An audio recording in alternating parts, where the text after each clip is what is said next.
रिहाइश मुझे मिली हुई थी बिल्डिंग रेस्ट हाउस में।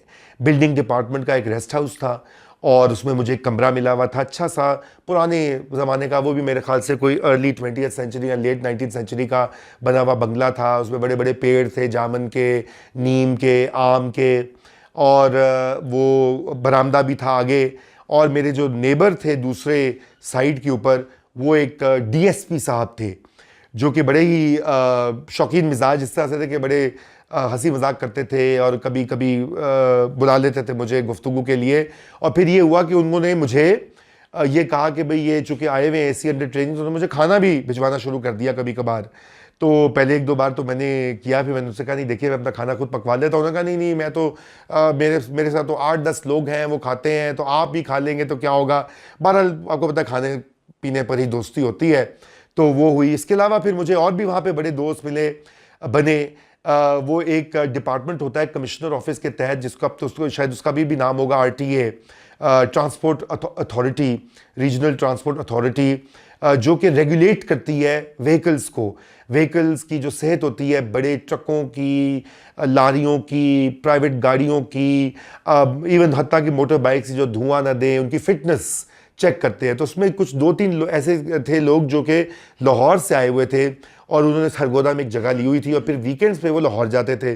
तो मैं भी उनके साथ कभी कभी ट्रैवल करता था लाहौर, तो रास्ते में हमारी बहुत गपशप होती थी। कभी वो अपने दावत में भी बुलाते थे।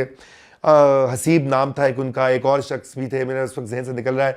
बहरहाल हसीब और वो दोनों मिलके उन्होंने एक फ्लैट जो है, उसको फ्लैट क्या एक पोर्शन था घर का, वो रेंट आउट किया था। और मैं वहाँ पर जो है अक्सर उनके साथ या डिनर करता था या ऐसे बैठ कर कोई फिल्म देख लेते थे जिस वीकेंड पे नहीं कहीं जाते थे। तो ये आपको मैं बता रहा हूँ कि सोशल लाइफ क्या होती थी, अच्छी खासी थी। सरगोदा में क्लब भी था, क्लब भी बड़ा, वो आपको पता है अंग्रेज़ बहादुर जहाँ जाते थे जिस ज़िले में, फिर बाद में जो हमारे उनके सक्सेसर्स आए ब्राउन साहिब, उन्होंने भी हर जगह क्लबों को बरकरार रखा। साहिवाल हो, सरगोदा हो, रावलपिंडी हो, लाहौर हो, अफसरान क्लब उन्होंने अपनी एंटरटेनमेंट के लिए रखा होता है। टेनिस भी वहाँ पे होता है, स्विमिंग पूल भी था यहाँ पर लोग एक कमरे में कार्ड्स भी खेलते थे, खाना वगैरह भी सर्व होता था।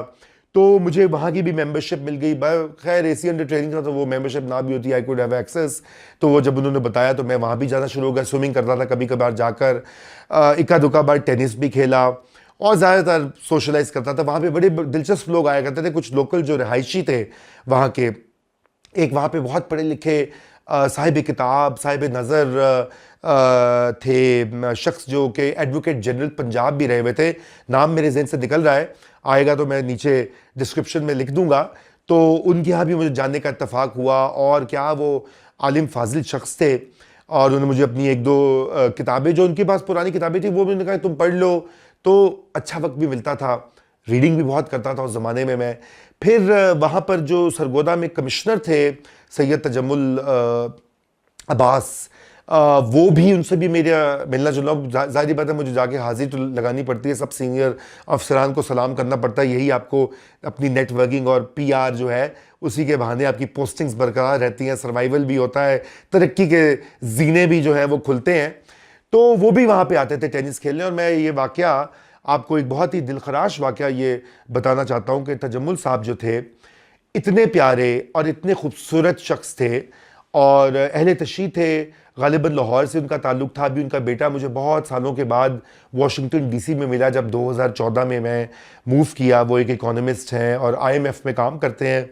और जब मुझे पता लगा वो उनके बेटे, तो बेख्तियार मेरी आंखों से आंसू छलक आए, बिकॉज तजम्मुल अब्बास साहब का मर्डर उसी साल सरगोदा में हुआ, उसी क्लब में जिसका मैं जिक्र कर रहा हूँ। और वो एक सेक्टेरियन मर्डर था। उनको जो एक बदनाम ज़माना तंजीम थी सिपाही साहबा, उनके हरकारों ने आकर उनको कत्ल किया। और ज़ाहिर बात है रीज़न यही थी कि वो अहले तशी थे। और ये इत्तेफाक की बात है कि उस दिन मैं स्विमिंग के लिए पूरी तैयारी करके, जनाब वो एक खटारा से जीप थी मेरे पास, उसमें मैं पहुंचा क्लब में।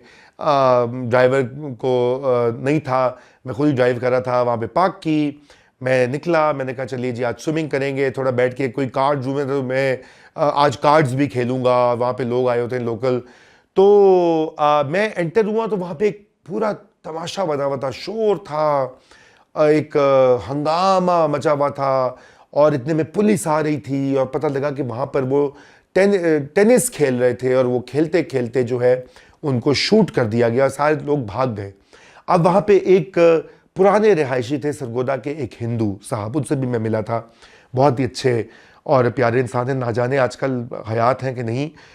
तो एक वो वाहिद शख्स थे जो वो आगे आए उनको बचाने के लिए, जब गोलियां उन पर बरस रही थी, उनको भी गोली लगी उस प्रोसेस में और वो उनको ना बचा पाए। तजम्मुल साहब जख्मों की ताप ना लाकर चल बसे और वो जो थे, सानी साहब उनका नाम था, ये ऐसे बलराज सानी है तो ये वही सानी उनका नाम था, एग्जैक्ट फर्स्ट नेम मुझे अभी आ जाएगा याद। तो उन्होंने उनको बचाया और आप देखिए कितनी अजीम वो शख्स हैं। और पाकिस्तान में आपको पता है हमारी जो ब्रेन वॉशिंग होती है कि जी नॉन मुस्लिम जो है वो तो जन्नत में नहीं जाएगा, वो तो कमतर है, लेकिन यहाँ पे आपको इंसानियत का मुजाहरा मुझे देखने को मिला, तो बहुत इंस्पिरेशनल चीज़ थी। लेकिन रिवाइंड करता हूँ दोबारा, तो बिल्डिंग रेस्ट हाउस में मैं रहता था, सरगोदा में क्लब में जाता था सोशलाइज करने, चंद लोग दोस्त भी बन गए थे। एक और वहाँ पे सिविल जज पोस्टेड थे ताहिर नईम, और ताहिर नईम जो थे वो एक बहुत मेरी ही तक मुझसे थोड़े से बड़े थे और वकील थे पहले, फिर वो सिविल जज का इम्तहान मान दे के आगे थे, वहाँ पे वो अपनी सिविल जजी करते थे। और भी 3-4 सिविल जजेस से मेरी मुलाकातें हुई, एक उनमें से जो थे उनसे काफ़ी दोस्ती हो गई, बाद में उन्होंने एक किताब भी लिखी, मुझसे उसका दीपाचा लिखवाया, कुछ दोस्तियाँ रहीं।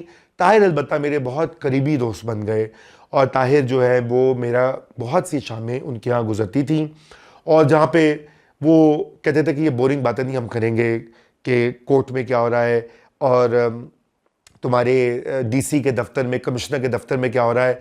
आज हम शेर व अदब की बातें करेंगे, आज हम तारीख़ की बातें करेंगे, इंडस वैली की बातें करेंगे वगैरह वगैरह। वो बहुत, उसको भी शौक़ था मुताले का, फ़िल्मों का बहुत शौक़ था, मौसीकी का बहुत शौक़ था, तो हम इकट्ठे गाने भी सुनते थे, फिल्में भी देखते थे।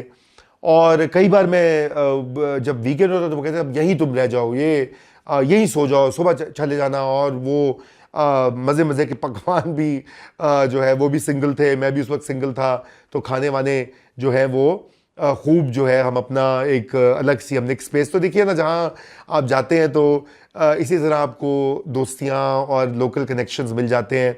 तो ताहिर का चंद साल पहले इंतकाल हो गया। मुझसे वो राब्ते में थे फेसबुक पे और कभी कभी फ़ोन भी आता था, उन्होंने 1-2 बुक्स भी लिखी थी।